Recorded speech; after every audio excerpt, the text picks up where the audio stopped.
Culture बाजार देखने वाले सभी दोस्तों की खिदमत में महमूद आब्दी का आदाब।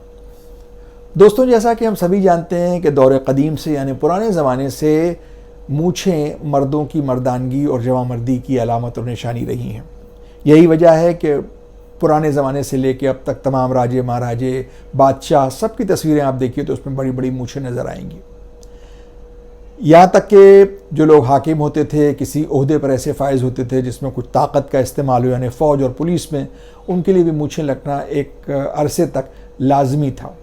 और फ़ौज में और पैरा मिलिट्री फोर्सेस में तो मूछों का एक अलाउंस भी होता था। अब पता नहीं होता है कि नहीं होता है कि एक हाथ भर की लोगों की मूछें हुआ करती थी। लेकिन क्या आप जानते हैं कि हिंदुस्तान के एक वॉइस रॉय ऐसे थे जो तारीख़ में पहले वॉइस रॉय थे जिनकी मूछें नहीं थीं। वो थे लॉर्ड कर्ज़न। ये 1858 से लेके 1905 तक हिंदुस्तान के वाइस रॉय रहे हैं।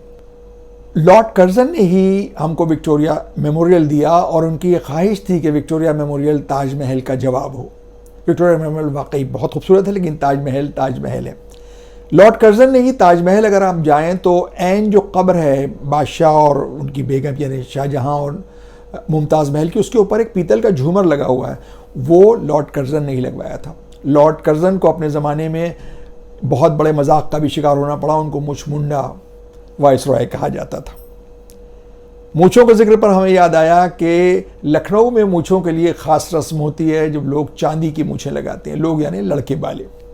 होता यूँ है कि जब लड़कों की मसें भीगने लगती हैं, मसें भीगने का मतलब कि जब उनके अपर लिप पर रोए निकलते हैं, यानी वो एडोलेसेंस के दहलीज पर कदम रखते हैं, तो ये उसकी अलामत होती है कि अब उनको शेव करने की ज़रूरत होगी। लेकिन कोई शेव नहीं कर सकता था, और अब भी ये रस्म होती है। हमारे घर में तो होती है, हमने अपने बेटे की भी माशाल्लाह की थी कि जब तक ये रस्म नहीं हो जाती है, जब तक मूछें नहीं मोड़ी जा सकती, शेव नहीं किया जा सकता। इस रस्म को कहते हैं मूछों की संदल का रस्म। होता इसमें यह है कि इसमें पहले एक कटोरी में, चांदी की कटोरी में संदल रखा होता है, चंदन का पेस्ट। उसको एक चांदी के सिक्के से लड़के की अपर लिप पर लगाया जाता है और दाढ़ी की जगह पर उसको लगाया जाता है। और फिर उसके चांदी की मूछें, यानी जो अब आपको दिखा रहे हैं, ये हमारे बेटे के वक्त की मूछें हैं जो रखी हुई हैं, इसको यूं करके कानों में पहना देते हैं बाकायदा। और ये रस्म जो है ये बिल्कुल छोटी मोटी शादी की तरह से होती है। बहनें लड़के के सर पर दुपट्टा डालती हैं, उनको नेग मिलता है, और नौबत भी रखवाती हैं फूफियाँ, जिसके लिए रोशन चौकी उस चौकी को कहते हैं कि जिस पर शहनाई नवाज बैठ कर शहनाई बजाते हैं, जिसको नौबत जिसको कहते हैं।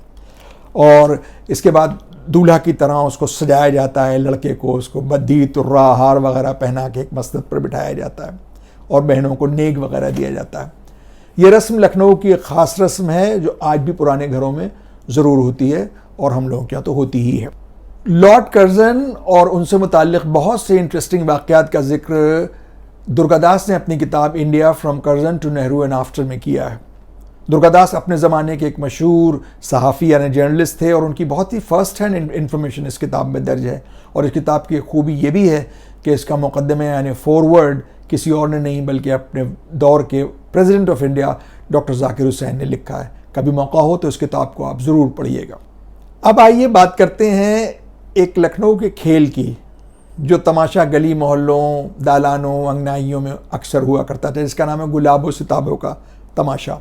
और आज एक फ़िल्म भी रिलीज़ हुई है गुलाबो सिताबों। हमें नहीं पता कि उसमें इस किस्से को किस तरह से इस्तेमाल किया है, जब देखेंगे तो मालूम होगा। गुलाबो सिताबों की कहानी लखनऊ में एक बहुत ही पॉपुलर फोक आर्ट की तरह से है।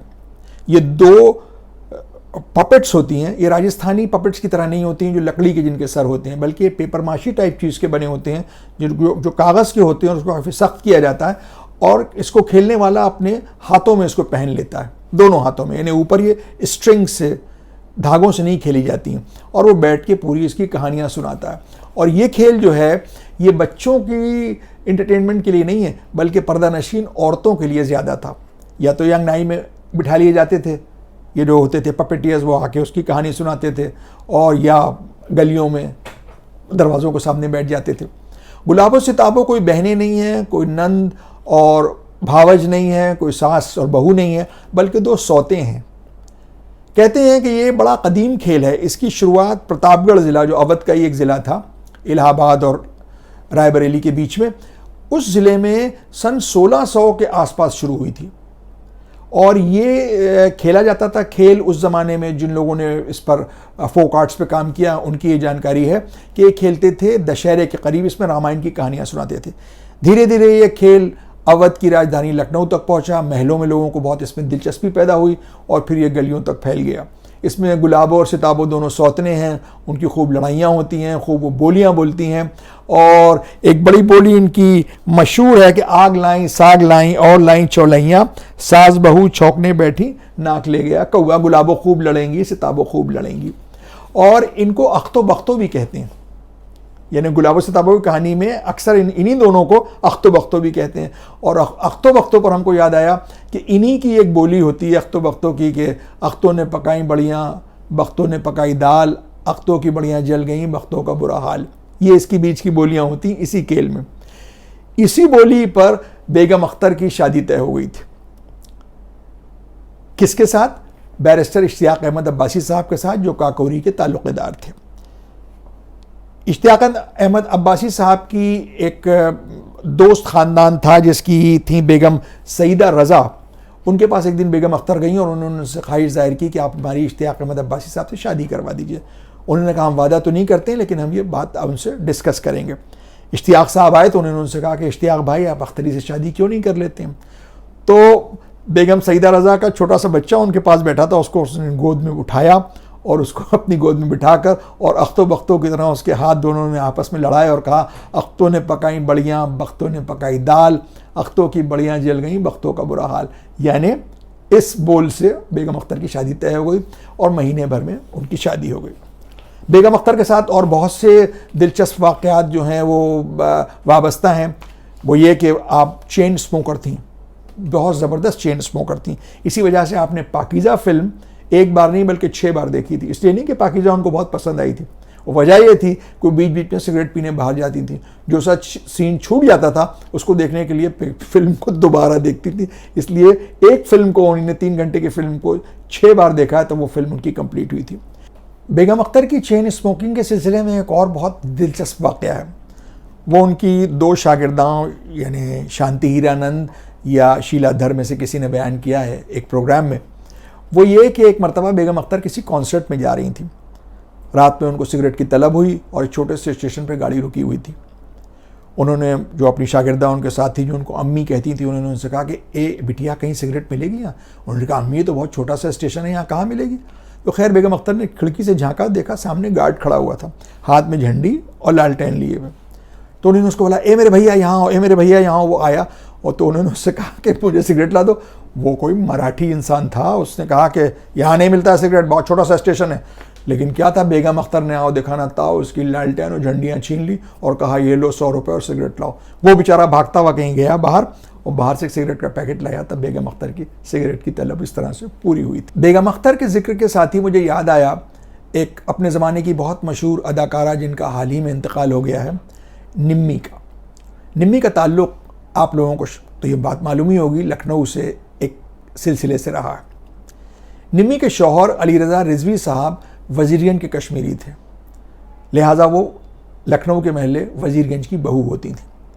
निम्मी यूँ तो बहुत ही पॉपुलर एक्ट्रेस थी, कभी वो हीरोइन नहीं बनी, हमेशा सेकंड लीड में रहती थी, लेकिन उनकी अहमियत हीरोइन से कम नहीं होती थी। उनकी आन फिल्म हिंदुस्तान की पहली फिल्म थी जो टेक्निकलर फिल्म थी और उसका इंटरनेशनल प्रीमियर हुआ था लंदन में। जब वो लंदन में प्रीमियर में गई तो वहाँ हॉलीवुड के बहुत से प्रोड्यूसर्स ने और डायरेक्टर्स ने उनको पसंद किया और उनको काम के लिए ऑफ़र किया, लेकिन निम्मी ने ये कह के मना कर दिया कि इन फिल्मों में आपकी यानी हॉलीवुड की फिल्मों में बहुत बोल्ड सीन्स होते हैं, बड़े बेबाक सीन्स होते हैं जो हम नहीं कर पाएंगे। आन के प्रीमियर के दौरान ही एक किसी हॉलीवुड के डायरेक्टर ने उनका हाथ पकड़ा और उसको चूमना चाहते थे, जो वहाँ का तरीक़ा होता है। निम्मी ने फ़ौरन हाथ खींच लिया और कहा I am an Indian girl. दूसरे दिन लंदन के अखबारों में एक हेडिंग थी द अनकिस्ड इंडियन गर्ल यानी निम्मी। हमारे पिछले एपिसोड के सिलसिले में आलोक जोशी साहब ने पूछा है कि नरही जब एक महल सिर्फ 2 महल वहाँ हुआ करते थे तो आखिर नरही महल्ला और बाज़ार कैसे हो गया। जैसा कि हमने उस एपिसोड में अर्ज़ किया था कि नरही एक देहात था, लिहाजा लोग जो किसान वगैरह होंगे वो अपना सौदा सामान वहाँ बेचने आते होंगे। जब हज़रतगंज में रिहायशी आबादी हो गई, यानी रेजिडेंशियल जगहें बन गई, तो हजरतगंज में तो कोई दुकानें इस तरह की सब्ज़ी की, फलों की और इस तरह की दुकानें तो थी नहीं। बड़े बड़े डिपार्टमेंटल स्टोर्स थे, वो भी अंग्रेज़ों के। इसका तस्करा हम कभी बाद में करेंगे आपसे कि क्या एक्चुअली हजरतगंज में था। जिस हजरतगंज को हम आज देखते हैं, आज से 50-60 साल पहले वो हजरतगंज कैसा था। तो नरई इसी तरह से धीरे धीरे एक महल्ला बन गया, जहाँ आप सिविल अस्पताल देखते हैं वो भी सब नवाब साहब नरई की आराजी में ही था। उसके अलावा ये जो कैथेड्रल स्कूल बना है और ये जो तमाम चीज़ें, जो पार्क रोड है, ये सब नरई का ही एक हिस्सा हुआ करता था। धीरे धीरे जब वहाँ आबादियाँ बनी, प्लॉटिंग हुई और महल्ले बन गए, पहले प्रीपुर स्क्वायर बना, फिर अब साकेत पल्ली बन गया और न मालूम कौन कौन से महलों के नाम हो गए, तब वहाँ पर ज़रूरत हुई होगी तो वहाँ पर बाज़ार भी एक बन गया। दूसरी बात, किसी ने हमसे पूछा था कि नवाब असगर हुसैन फ़ाक़िद लखनवी और प्रिंस सुलेमान कदर का दौर कौन सा था। ये दौर था करीब 1850 से लेकर 1870 तक का, यानी गदर से कुछ पहले और गदर के बाद तक का। एक साहब ने पूछा कि नसीरुद्दीन हैदर किस ज़माने में अवध के बादशाह थे। नसीरुद्दीन हैदर गाज़ीउद्दीन हैदर के बाद फ़ौरन बादशाह हुए थे, यानी 1827 से 1837 तक के लिए। जयपुर के हमारे दोस्त जो हमें अक्सर इस पर देखते हैं और अपने कमेंट्स भेजते हैं, खुर्रम यूसुफ साहब का पूछना है कि, और उनका ये कहना है कि हमने अचरज का जिक्र तो किया था लेकिन अचरज की रेसिपी नहीं बताई कि अचरज कैसे पकता है, यानी कैरी में कीमा कैसे पकाते हैं। अब अगर हम उसको यहाँ रेसिपी बताएंगे तो बहुत वक्त उसमें लगेगा, इस वीडियो का टाइम ज़रा कम होता है, लिहाजा इस वीडियो के डिस्क्रिप्शन में हम उसकी रेसिपी लिख देंगे और जो लोग पढ़ना चाहें वो पढ़ें। अचरज ही नहीं, इस मौसम का एक और भी खाना है वहाँ, जो है करौंदे और कीमा। वो भी अचरज की ही तरह पकता है, वो भी खट्टा सालन होता है, या जिसको कहना चाहिए खट्टी किस्म की एक ग्रेवी होती है।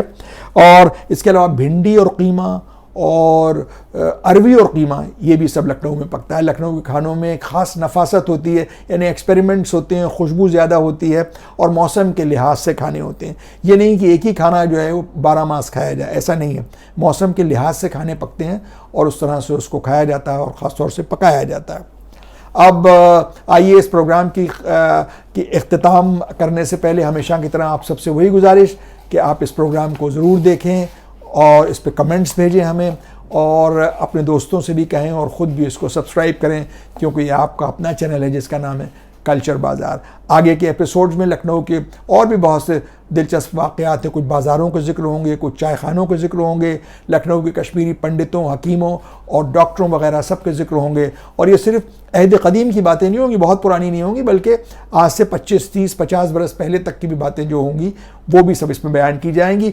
आप इसको देखते रहिए और इसी तरह इसको आप इसको पसंद करते रहिए जैसा हमेशा किया है। इसी गुजारिश के साथ आप अपने दोस्त महमूद आबदी को इजाज़त दीजिए।